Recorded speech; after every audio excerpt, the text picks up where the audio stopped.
Egunon, gaur apirilaren 22 hortzirala bi elkarrizketa izanen ditugu, lehenik eta ben Agurne Gaubekarekin egonen gara, bera hizkuntza eskubideen behatokiko zuzendaria da, eta merezimenduen dekretuaren harira atzo aurkeztu zituzten 1200 herritarren eskaeren harira solastuko gara, baina dena baino lehen, has gaitezen betiko edukiak ikusten. Beti bezala, efemerideekin hasiko gara. Apirilaren 22 ere zen, baina 1800 urtea. Pedro Álvarez Cabral esploratzaile portugaldarra Brasil ikuskatzen lehen Europarra izan zen, Monte Pascual ikusi zuenean. Urte batzuk beranduago 1724ko apirilaren 22an Immanuel Kant, filosofo eta zientzialari prusiarra jaio zen. Eta egun berean bertze jaiotza bat, 1870 urtean Lenin iraultzaile errusiarra jaio zen. Eta orain berrikiago 2007ko apirilaren 22an, Ordizia Errugbi elkarteak Euskal Errugbi taldeak Club de Rugby El Salvadorri Palentzian jokatutako Espainiako errugbiko erregekoparen finalean 30-27 irabazi zion. Ikus ditzagun orain lerroburuak.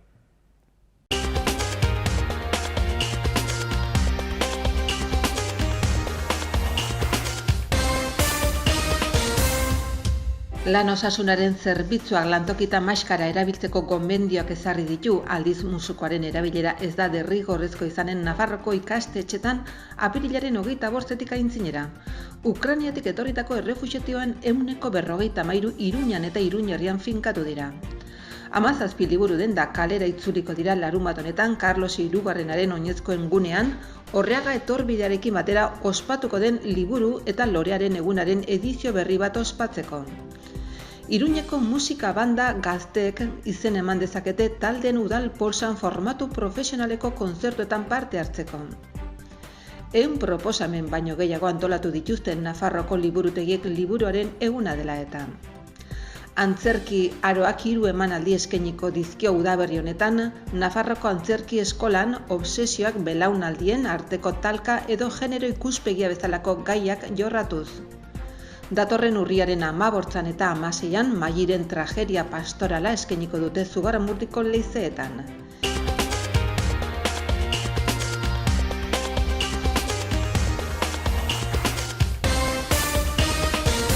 Orain berriz, agenda. Gaur apirilaren 22an Iruñerria Jamaika Clash kontzertua 7etan izanen da Aitzina tabernan. Bihar larun batean, nazioarteko liburu azoka goizeko 11etatik Carlos Hirugarrena etorbidean, Iruñan. Eta igandean apirilaren 24an, Mize edo Maiz den kontzertua izanen da Labagunean, 12etan. Ahoa Laba eta Zumendi kontzertu solasaldiak izena jarri diote ekitaldiari. Apirilaren 29 arte, Txandreako liburutegi publikoan erakusketak liburutegian egonen da denboraren kapsulak liburuetan aurkitutako objektuak Ana Liluren eskutik. Maiatzaren 25 arte, Milagrosako Zibiboxen eskuz esku kodokon kodo, Hegoalde ikastolako ikasleen artelanen erakusketa ikusgai. Eta maiatzaren 12 arte, Iturramako Zibiboxen irakurketa taldeak, irakurketak errazteko taldeak egonen dira. Ikus ditzagun gaurko egunkarien azalak. Az gaitezen betiko moduan Diario de Notiziasekin, honakoa nabarmendu dute lerroburu nagusiaren bidez. Nafarroan erabilitako etxe bizitzen estoka erdira jaitsi da eta prezioak igo egin dira. Azaltzen denez, 4 urtetan 23.000 etxe bizitza baino gehiago saldu dira, horietatik 17.000 bigarren eskukoak. Erosle gosea mantentzen da beraz, baita alokairura bideratzeko ere. 7 urtetan etxe bizitzeko balioa handitze handiak izan dituzte, horietako batzuk 50%ra iritsi dira. Argazki nagusian berriz, Iruñeko parke batean jendea agari da eta zifra handi bat. 663.612. Nafarroak bere populazioaren errekorra gainditu du, 20 urtetan 116 handituz. Azken urtean 2.065 pertsona gehiago daude erroldatuak, horietatik 1.675 kanpotarrak.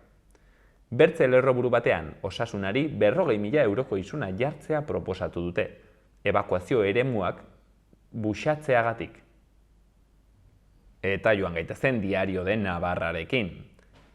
Aste Santuak Nafarroako ostatuak bete ditu, baina tabernetan gastu gutxiago utzi du, hori da, lerroburu nagusian adierazi dutena. Ostalaritza San Ferminei begira zailtasunekin prezioak ezartzeko orduan.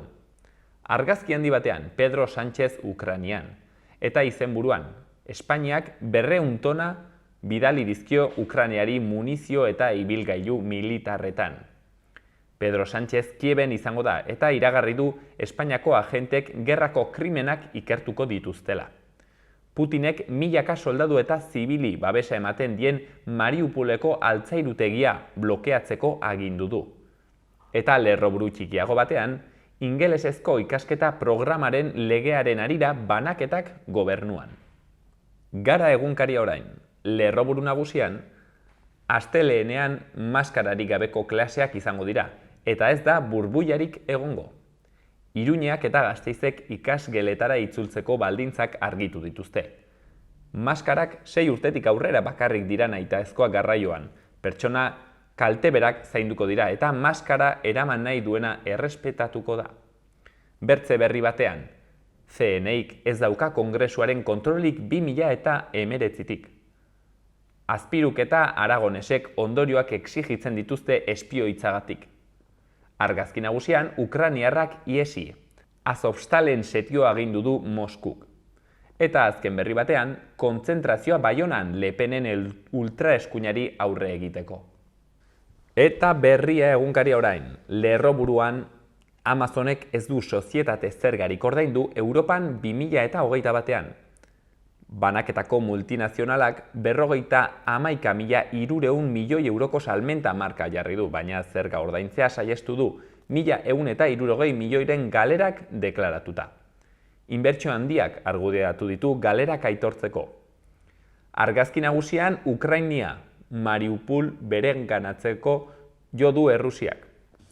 Beste lerroburu batzuetan, behatokiak 1.200 euskaera aurkeztu ditu Nafarroako dekretu berriaren aurka. Turismo sektorea leheneratzen ari dela berretsi dute Aste Santuko datuek. Eta azken berri batean, Pere Aragonesek eta espioitza jasan duten alderdiek auzia argitzeko eskatu diote Madrilen. Bukatzeko betiko moduan Euskal Herria irratia. Berri nagusian, udalaren oztopo ez gaindi, gaur hasiko dira Sanduzelaiko jaiak. Gaur hasiko dira Sanduzelaien auzoko jaiak, beraz, Iruñeko lehenengo jaiak. 2 urteren ondotik. 7:30 izanen da txupinazoa. Ibaiaren ondoko parke berrian, patinodromo zaharrean. Egitarauak 50 ekitaldi baino gehiago ditu. Kultur astearen eta auzoko jaien artean banatuta, apirilaren 19tik 24. Beste berri batean, musukorik ez eskolan. Eta azkenik, PAI programako ikasleak babestearen alde agertu da gobernua, Geroa Bairen kontrako botoekin. Geroa Bairen ustez lege proposamena ez da plantilla egonkortzeko arazoaren konponbidea. Eta ikus dezagun asteburuko eguraldia. Gaur ostirala, hego haizea ibiliko da eta temperatura igo egingo da. Hegoaldeko eta hego-ekialdeko haizea arrotuz joango da eta temperaturaren igoerak lagunduko du. Kantauri isurialdean maksimoak 19 gradura hurbilduko dira eta gainerako lekuetan 15 gradukoak gaindituko dira. Goizean goiz lainoa sortuko da, itxia leku askotan. Oro har, egunaren lehen partean hodeiak eta ostarteak tartekatuko dira. Baina arratsaldetik aurrera ez egonkortzea egingo du. Zaparra batzuk bota ditzake, batez ere barnealdean eta trumoitsuak izan daitezke. Larun batean temperatura jaitsi egingo da eta euria egingo du. Egunaren lehen partean hego-mendebaldeko haizea zakar ibiliko da, zerua estalia ageriko da eta euri apur bat egin dezake barnealdean bereziki. Arratsaldean haizeak mendebaldera egingo du eta euria denera zabal daiteke. Gainera, trumoi ekaitz bakanen bat izan daiteke. Berriro ere, temperaturak behera egingo du eta maksimoak 11–14 graduren bueltan geldituko dira. Eta azkenik igandean, giro nahasia izango dugu. Hodei dezente agertuko dira eta goizealdean euria egin dezake. Goizean batez ere ostarte batzuk irekiko dira eta atertzera egingo luke, baina arratsalderako berriro ere euritara jo dezake. Egunaren lehen partean mendebaldeko eta hego-mendebaldeko haizea ibiliko da eta arratsaldean ipar-mendebaldera egingo du. Temperatura igo egingo da.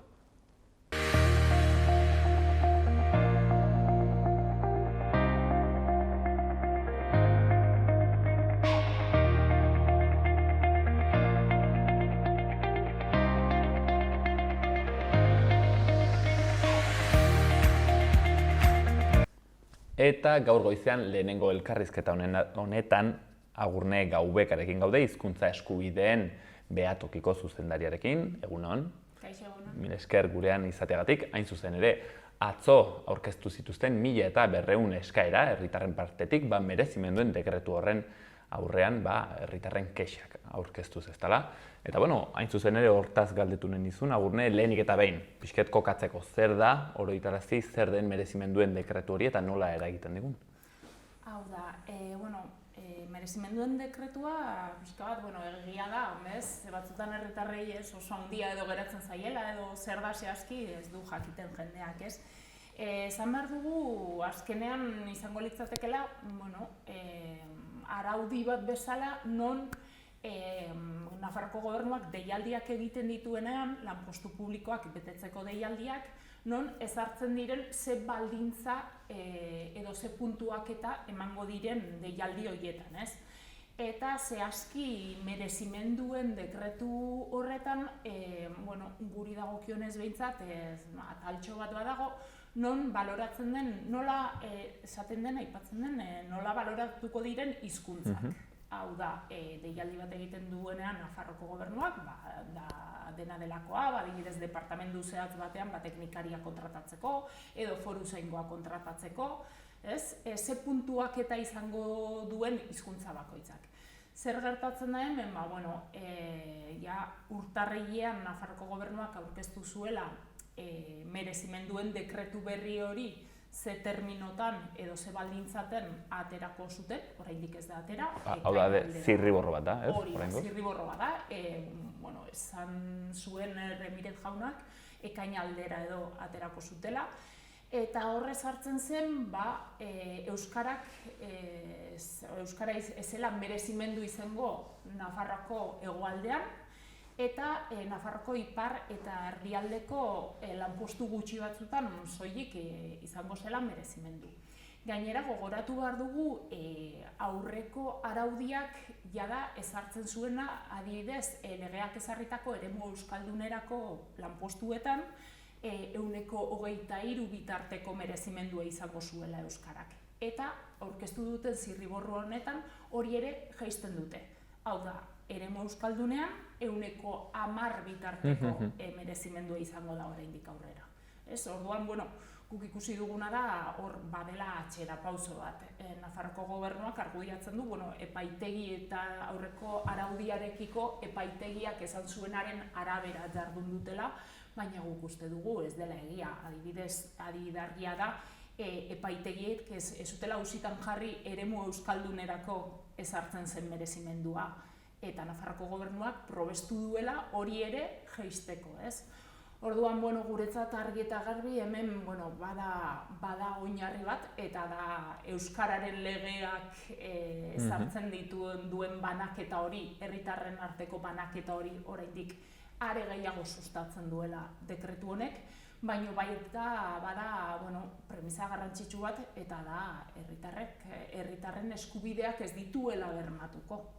Hau da, herritarrek administrazioarekin euskaraz egiteko eskubide osoa dutela, eta horrelako neurriekin ez da sustatzen bat ere herritarrak aurrean duen funtzionario horrek euskara jakin dezan, ez? Askotan aipatzen dugu, herritar bat joaten denean edozein zerbitzu, orain adibidez, errenta aitorpenak egitea tokatzen zaigu, ez? Eta euskaraz eskatzeko eskubidea badugu, Baina zer gertatzen da, aurrean dauden funtzionari askok ez dakitela euskara.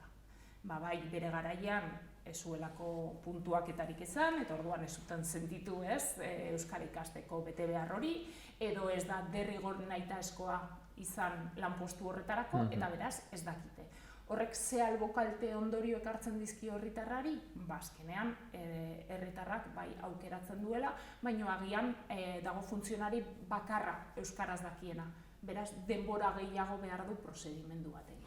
Horretaz, orai galdetu nahi nizun, hori baino lehen bukatzetik ulertzen merezimenduen dekretua, hor bi hitz klabe ez, merezi duena eta zer baloratzen den, eta beraz zuek salatzen duzuena da, euskara gutxiago merezi duela eta gutxiago baloratzen dela, zeren hemen kontua da, bertze atzerriko hizkuntzak ez, zuek salatu duzuen bezala, bai baloratzen direla, adibidez, eremu ez euskaldunean, hola deitu den eremuan, bai baloratzen dira atzerreko hizkuntzak, ingelera, alemaniarra, baina euskara ez. Nola esplikatzen da, nola saltzen da, ez dakit ez, kontraerran hau edo berezitasun hau. Hori da.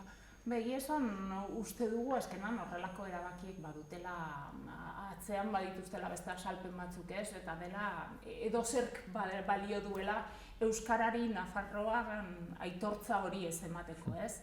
Eta momentu honetan, zuk esan duzun bezala, dekretu hori oraindik ateratzeko dago, baina ateratzen denean ere egoera oso ontzekoa izango dugu. Eta momentu honetan, hilabete guzti hauetan, 100 deialdi atera dira, eta guzti horietan, alemana, frantsesa edo ingelesak 2 puntu izan ditu deialdi gehienetan, eta euskarak ez du bate puntuaziorik izan, ez? Eta hori ez da benetan zerbitzu hori emango duenak ingelesa edo alemana edo erabiliko duelako, ez? Aukera gehiago izan beharko luke euskara erabiltzeko, baina ez du ez. Orduan egia da, hori, ulertzen dugula euskararen kontrako, nik askotan ez zait gustatzen euskararen kontrakoa erabiltzea, nik esango nuke, azkenan, badela pertsonen kontrakoa zerbait, ez? Hizkuntzak erabiltzen ditugunak eta hizkuntzak erabiltzeko eskubidea dugunok azkenan pertsona garelako. Eta niretzat bada ere, nolabait, ez, ikusezintasun hori, ez? Esateko pertsonei, edo nafarrei kasu honetan, esateko nola hitz egin behar duzuen, nolakoak izan behar zareten eta nolako pentsamendua izan behar duzuen, ez? Azkenean, argi dago gutxiago izan edo gehiago izan euskara erabiltzen duten hiztunak eskubide berberak dituztela. Nafarroko herritarrak dira eta Nafarroko ipar edo hegoaldean bizi eskubide berberak izan beharko lituzketela. Orduan, aipatzen duzunean hori ez, alemana, ingelesa edo frantsesari aitortza, nik uste dut bere hizkuntza horiei aitortza egitea baino, egiten ari direna da hori ikusezin bilakatzea euskaraz bizi nahi duten herritarrak. Parlamentari batek PSN-koa errandu hau ez dela atzera pauso bat oraiko egoerari dagokionez edo konparatuta oraiko egoerarekin zuek kontsideratzen duzu bai atzera pauso bat dela. Galdetu nahi nizun nola eraginen du honek euskararen kasuan, euskarari nola eragiten dio? Atzera pauso da aurreko araudiarekiko. Egia da, momentu honetan gaudela limbo batean, non aurreko araudia baliogabetuak dauden artikulu batzuk, eta horren ondorioz, ari dira, adibidez, osasungintzako hainbat lanpostu ateratzen, eta ez da euskara baloratuko. Bai, gero, dekretu berriarekin, agian osasungintzako lanpostu batzuetan bai baloratuko da, baina hori aurrera pausu bezala kontsideratu behar da. Argi eta garbi ez. Eta gero, bestea ez, nola egin aurre honi edo pixka bat, nola planteatu aurrerantza begirako urteak, ez? Guk benetan blokeo egoera bat ikusten dugu hor, eta zuk esan duzun bezala, parlamentari batzun aldetik dagoen, ez? Aurrera pausoak emateko ez dakiten beldurra, edo benetan politikagintzako kontuak diren, baina horren ondorioak herritarrek pairatzen dituzte. Zuek erran duzu, gainera urte haunitzetan, ez, kondenatuko duela honek euskara eragiten aldu, datozen ez egita, 10-20 urteetan izaten ditu eraginak. Bai, hori da.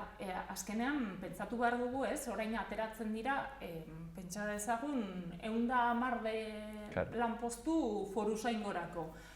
Zuk euskara kontuan hartzen ez baduzu deialdi horretan, azkenean, barrura sartuko dira, funtzionari bezala jardungo dute. Urte pila batetarako. Urte pila batetan, agian norbait sartuko da 30 urtekin, eta 60 urte bete arte, funtzionari izaten jarraituko du, eta ez du inongo bete beharrik izango hizkuntzarekiko. Orduan, hori esaten ari gara. Jada, begira, tokia sortu zenetik 20 urte pasatu dira, eta Nafarroan ez duela 20 urte atzera begira egiten badugu, diskurtso berdinarekin jarraitzen dugu, eta planteamendu berdinekin jarraitzen dugu. Hori bada zerbaiten seinale, eta da, duela 20 urte hartu ziren erabakiek, gaur egun badituztelako ondorioak. Eta hori izaten ari gara.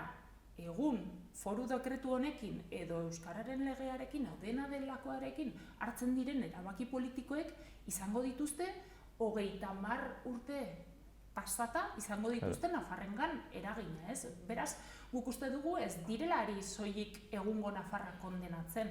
Etorkizuneko Nafarrei ere ari zaie esaten euskara ezingo dela erabili administrazio publikoarekin, eta era berean administrazio publikoa iruditzen zaigu ere badela erreferentzia izan beharko litzatekeela, hizkuntzen kudeaketan eta ezberdintasun horien kudeaketan eta pertsonen eskubideen onartzean, Claro, administrazioak haunitzetan sortzen du normalitate sentsazio bat, Orduan administrazioan ez bada ere euskara erabiltzen, sentsazioa da euskara dela, ez dakit, etxeko kontu bat edo, baina ez normalitatean erabiltzeko zerbait, Hori da, bai, erabat eragin handia du arlo sozioekonomikoan ere, Hor bai, eta gero nola eragiten duen herritarren hizkuntza ohituretan.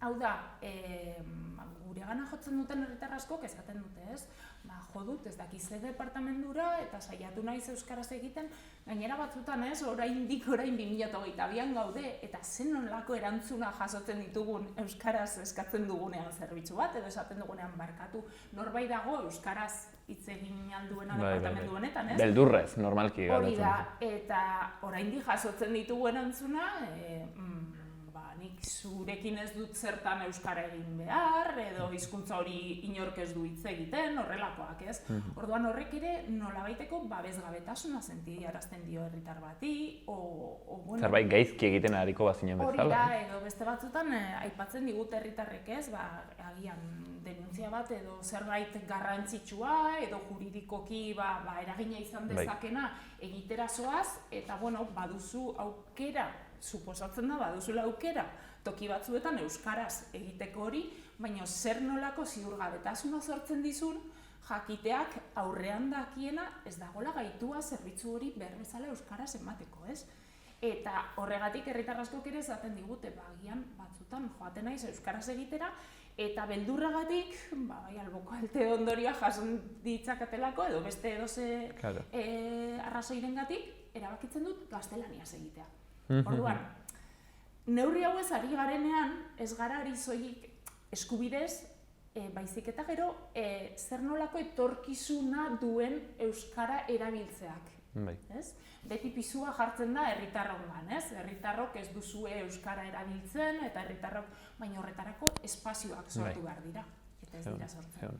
Eta batzen duzuen, bertze aldarri interesgarrietako bat da, hau ez dela bakarrik kontu folkloriko bat, erranen dugu, soilik euskara maite dugulako eta altxor kultural inmaterial bat delako, baizik eta, lehen erran duzu bezala, pertsonei eragiten dielako, ez dela, hortaz herritarren eskubideak.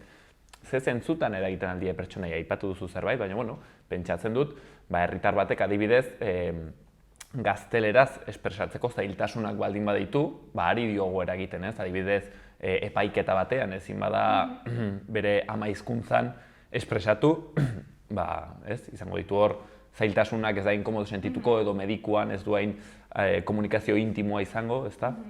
Hori da, askotan ez da zailtasunak, da, zure hizkuntza dela, zure herrian zaudela, eta eroso sentiarazten zaituela. edo hori zuk aipatzen zenuen, adibidez osasungintzako zerbitzuetan, ez? Hor bai herritarrek bereziki pairatzen dituztela, ez? Zu bazoaz osasun bidean, psikologo bat, psikiatra bat behar duzu, adibidez, eta zer nolako garrantzia duen hizkuntzak. Batez ere, hizkuntza lotzen dugulako ere, ez? Sentipenei, sentimenduei, hori alde batetik, baino bestetik ere osasungintzan, eta hori profesionalek hala esaten dute, diagnosi egoki bat egin ahal izateko eta kalitatezko osasungintza eskaini ahal izateko beharrezkoa da hizkuntza kontuan hartzea. Edo adibidez, badira beste adibidez alor batzuk, are gehiago dutenek lotura hizkuntzarekin, adibidez logopeda zerbitzuek, eta horietan ere Nafarroan ditugu 100 logopeda eta ez da, deialdi publikoetan, ez da behar bezala kontuan hartzen euskararena, ez? Orduan, honek badu, ez? Badu zerikusia herritarren aniztasunarekin, izaerarekin, eta gero kalitatezko zerbitzuak eskaintzearekin. Eta hor uste dut, ez direla lehenesten herritarrak, baizik eta lehenesten da funtzionario izateko eskubide bat existituko baritz bezala, ez? Eta eskubide hori ez da, zuk lanpostu publiko bat eskuratu ahal izateko, hautatu behar dituzu, ez? Kalitate oneneko zerbitzua eskainiko duten hautagaiak. Eta kalitatea eskaintzea da herritarrek euskaraz naiz gaztelaniaz hartatuak izateko eskubidea izatea. Karo, egiten dire, inbertsioak pentsatzen dut, azpiegituran eta bar, pentsatzen horrekin hobetzen dela, zerbitzuien kalitatea, eta begira ze gauzek ere, ez hobe dezaketen herritaten zerbitzu hori, ez. Hain zuzen ere, atzo aurkeztu zen dituzten 1200 eskaera, herritarren partetik eginak, ze motatako eskaerak ziren, zer aldarrikatzen zuten, Nafarrek? 1200 eskaera horietan, 2 motatakoak aurkeztu ditugu. Batetik, ziren 100 batzuk, non azaltzen zioten Nafarroko gobernuari azken hilabeteetan non pairatu dituzten eskubide urraketak. Adibidez, medikuarengana joan naiz, eta ezin izan dut euskara erabili, deitu dut ogasun departamentura, eta ez naute euskaraz hartatu eta hala eskatu dut. Gutun bat jaso dut Nafarroko gobernuaren aldetik, eta gaztelania hutzean jaso dut, ez? Horrelako egoerak aipatzen zituzten, batez ere, gero, dekretu horri begira. Hau da, onartuko den merezimendu dekretu horretan, neurriak hartzeko behar bezala euskara kontuan hartu dezaten, ez?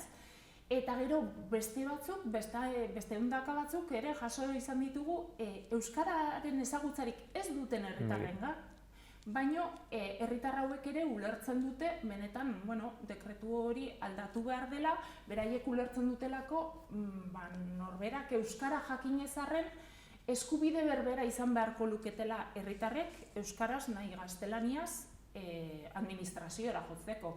Adibidez, ez, hori gertatzen da guraso askoren kasua, ez, beraiek ez dakite euskara, baino beraien txikiei euskara eman diete, euskaraz hezi dituzte, ez, eta ulertzen dute etorkizunean beraien aurrek izan beharko luketela administrazioaren aldetik euskaraz zerbitzua jasotzeko eskubidea, ez. Orduan, 1200 horiek pixka bat saiatu gara Nafarro osokoak izatea, badaude Bastandikasi, Tuteraraino, Lizarraldea, Iruñerriko herritarren izena-bizenak eta Nafarroko gobernuari eskari horiek egitera, ez? Kuriosoa izan da, 1200 eskari horiek erregistratzerakoan ere, joan gara, Karlosai hirugarrenaren kaleko egoitzara, Nafarroko egoitzara, eta kuriosoa izan da, gertatu zaigulako, ez, eskaera horietan agertzen diren egoeretako bat, ez? Eta izan da, sartu garela barrura, eta batean zeuden 2 foruzaingo, eta foruzaingo horiei azaldu behar genien zertara gindoa zen, eta euskara saiatu garenean, ez bata, ez bestea, ez da gai izan euskara zerbitzu emateko. Gainera, pixka bat azaldatu da, ez, guk euskaraz zerbitzu hori eskatzeagatik, edo euskara hitz egiteagatik azaldatu da. Eta gero pasatu gaituzte, jada gaztelaniaz egin behar izan dugu, pasatu gaituzte barrura funtzionario batekin, erregistro hori egiteko, eskaera horiena, eta kuriosa izan da hor ere eskatu dugula euskaraz hartatuko gaituen norbait, eta ez dela egon, eta atean gaituenak, atean zegoenak hartatu gaitu, baina egia da, gainera idatzi batzuk euskara zeudela, eta arazoak izan ditu ere, ulertzeko zer jartzen zuen. Beraz, adibide praktikoena bertan izan da. Hori da. Galdera txiki bat egin nahi nizun, gauza bat argitzeko. Ze eskubide ditugu nafarrek administrazio publikoan euskarari dagokionez? Beti eskatzen aldugu euskarazko zerbitzua izatea? Bai, eskatu aldugu. Beste kontua da, Nafarroko gobernuak ulertzen duela, ez duela beti bermatu behar. Hau da, eskubide bat guk ulertzen dugu eskubide bilakatzeko eta horrela onartzen baduzu alde aktiboa eta pasiboa landu behar dituzula. Aldiz, Nafarroko gobernuak ulertzen du, bete behar hori administrazioaren aldetik ez duela zertan beti eman behar. Egia da, hor ere banaketa egiten duela, hau da, eremu euskaldunean, bai, bermatu behar du beti, eremu mistoan, legeak esaten du ahalko da, eta eremus euskaldunean ez du zertan bermatu behar. Baina hor ere badaude arazoak ez, zer gertatzen da, adibidez, legeak ezarritako eremu euskalduneko herritar bat badoanean Iruñerriko ospitale bateko zerbitzu bat jasotzera. Hor ere ez duela bermatua euskara egin alizatea ez. Orduan guk beti dena delako herritarra bizi den kokalekoa beti eskatzen dugu hori. Eskatu euskaraz. Gero gainera badaudelako bete behar batzuk badituelako Nafarroko gobernuak. Adibidez, aurrekoan salatzen genuen, administrazio telematikoen gaia. Hau da, interneten sartzen garenean, Nafarroko gobernuaren orrialde batean, guztiok eduki beharko genuke gaztelaniaz eta euskaraz informazioa. Eta ez da horrela beti. Kontu asko oraindik itzuli gabe daude. Administrazio telematikoan egin behar bat egiten sartzen garenean ez dago, ez bakarrik informazioa, ez daude plantillak, ez dago bete behar ditugun inprimakiak, ez daude euskaraz. Ogasuna aipatzen genuen, orain errenta aitorpena datorrela. Herritar askoi galdetuko nieke, saiatu Nafarroko ogasunaren orrialdean euskaraz gauzak egiten. Hori ematen du. Orduan, eskubideak baditugu batzuk eta ditugun gutxi horiek ere ez dituzte betetzen. Baina gauza garrantzitsuak ogasuna bezala gazteleraz izan beharra dira, ez? Hori esan dute beraien, bueno. Gero gainera, niri grazia egiten dit ez, gero parlamentura zoaz, ez? Eta alderdi guztiek onartzen dute euskaraz izan beharko luketela.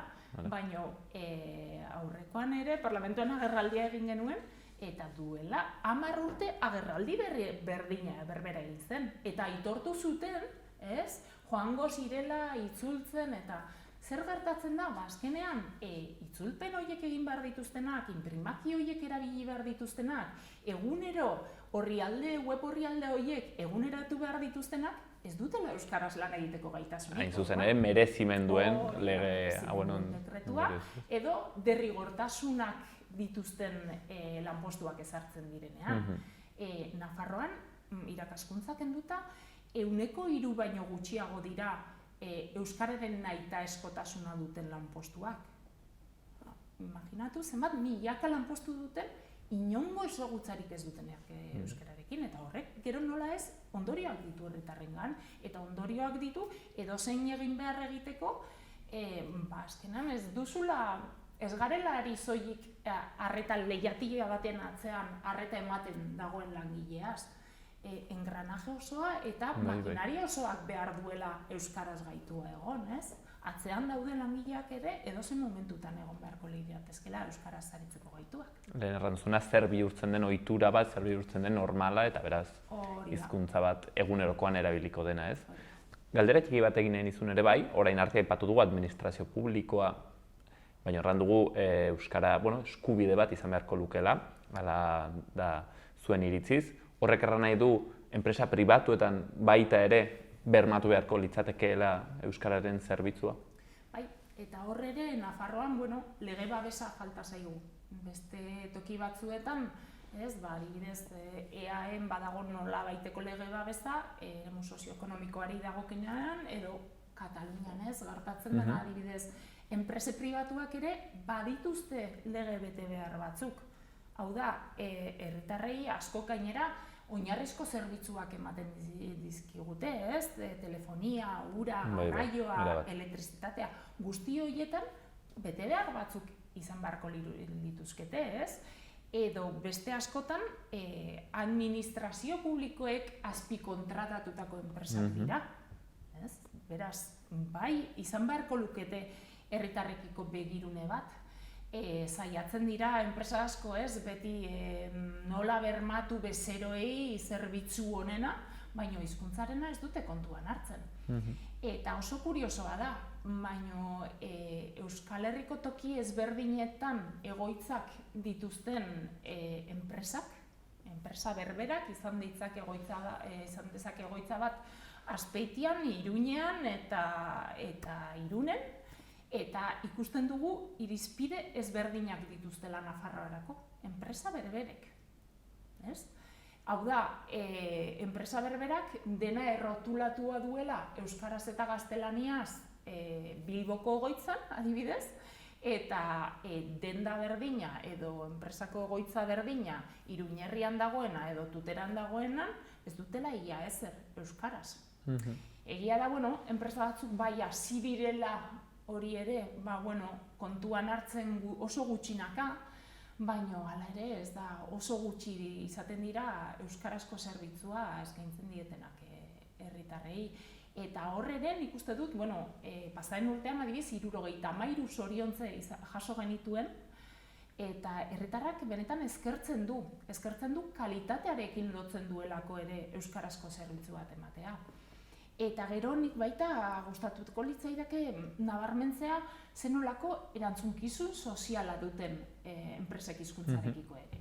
Hau da, ez genuke onartuko, enpresa batek hizkera matxista erabiltzea edo homofoboa erabiltzea, baino aldiz onartzen da hizkuntzarekiko mespretsuak egitea, adibidez telefoniako enpresa batek deitzen digunean eta eskatzen dugunean mesedez norbait baduzu euskaraz hitz egingo duena, zer nolako erantzuna jasotzen ditugu, eta hori da errealitatea. Ez dela hizkuntzarena, balore bat bezala eta herritarren dibertsitate horren parte bezala onartzen eremu sozioekonomikoan. Gaizki egiten den zerbaiten sentsazio azkenean, euskaraz solasten diren herritarrei. Bukatzeko, Agurne galdetu nahi nizun, hain zuzen ere guzti hau aldarrikatuko duzue maiatzaren 7an, okerrez banago, herritarrak ez gutxietxi lelopean egingo duzuen manifestazio batean, baina deialdi gehiago ere badituzue okerrez banago. Hori da, maiatzaren 7an Antoniutitik 5:30 aterako da manifestazioa, Euskalgintzaren Kontseiluak deitua. Gainera, uste dugu garrantzitsua dela Nafarroa osoko herritarrak bertaratzea, eta gero baita eskualde batzuetan, adibidez Tuteran apirilaren 28an ere deitua dago 7 deialdia egiteko mobilizazio bat, eta maiatzaren 6an Altsasun ere bada mobilizazioa. Beraz, herritarrek badute aukera, Iruñerrira ezin duten jo ere, badituzte horra aukera ezberdinak bestelako tokietan mobilizatzeko. Hortzen, Agurne Gaubekaren hitzak, hausnarketak eta deialdiak, maiatzaren 7 hori buruan izateko, gauza handitz geratu zaizkigu solastu gabe, zonifikazioaren kontua, komunikabideek nola eragiten duten, gai aski interesgarria, hor dago, hizkuntza eskubideen behatokia informazio gehiago behar izan ez gero, mil esker gaur goizean gurekin egotea. Zuei.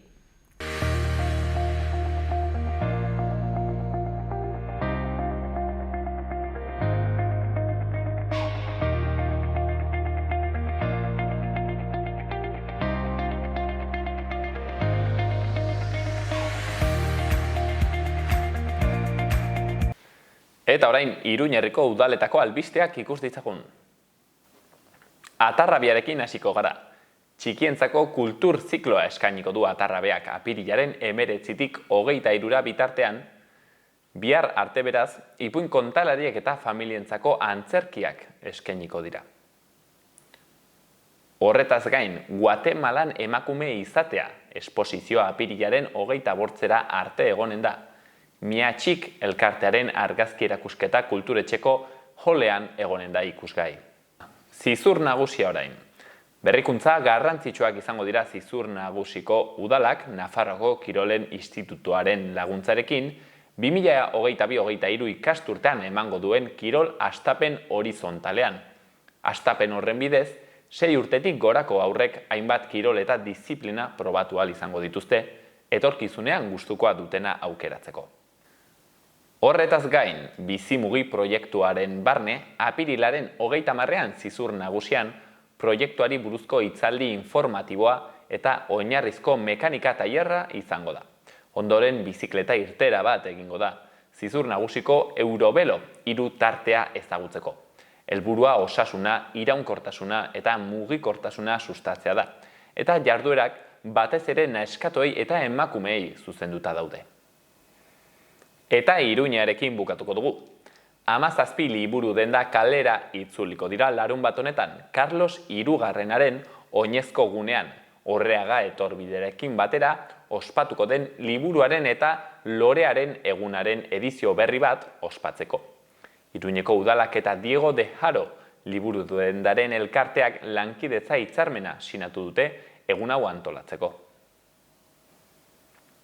Antzerkiaroak 3 emanaldi eskainiko dizkio udaberri honetan Nafarroako antzerki eskolari. Obsesioak, belaunaldien arteko talka edo genero ikuspegia bezalako gaiak jorratuz.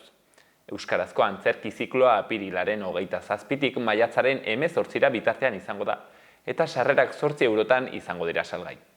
Egonen diren 3 antzerkiak Alderrai, Lubaki Lainotsuak eta 3 kortse, azukre asko eta brandi gehiegi izanen dira. Iruñeko musika banda gazteek izena eman dezakete taldeen udal poltsen formatu profesionaleko kontzertuetan parte hartzeko. Halaber, urriaren 30 arte zabalik egongo dira udalaren diru laguntzak, saiakuntza bonuetarako saio bakoitzeko 60 euro ematen dituztenak. Iruñeko udalak 74.000 euro inguru bideratzen ditu 2030erako hiri agenda estrategia biltzen dituzten 57 proiektua koordinatu eta kudeatzeko. Tokiko gobernu batzarrak 2 kontratu esleitu ditu, 51.000 eta 32.000 eurokoak, ekintza plana eta kudeaketa planak egiteko. Txikienentzako Sanferminetako aisialdi gune tradizionalak Askatasunaren plazan Menudas Fiestas izeneko ekitaldia irekiko du berriz, bere atrakzioak eta tailerrak irekiko ditu. Uztailaren 6tik 14. Atzo arratsaldeko lehen orduko tokiko gobernu batzarrak espazio hori prozedura ireki batean garatzeko lizitazioa onartu du. 82.000 euroko hasierako zenbatekoan, beza barne, 2023erako luzapena onartuko dutena.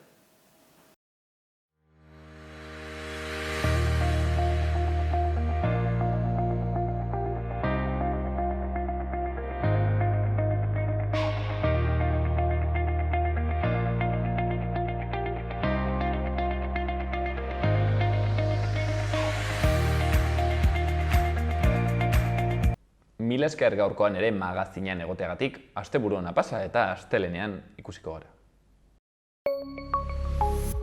Gobierno de Navarra. Nafarroako gobernua.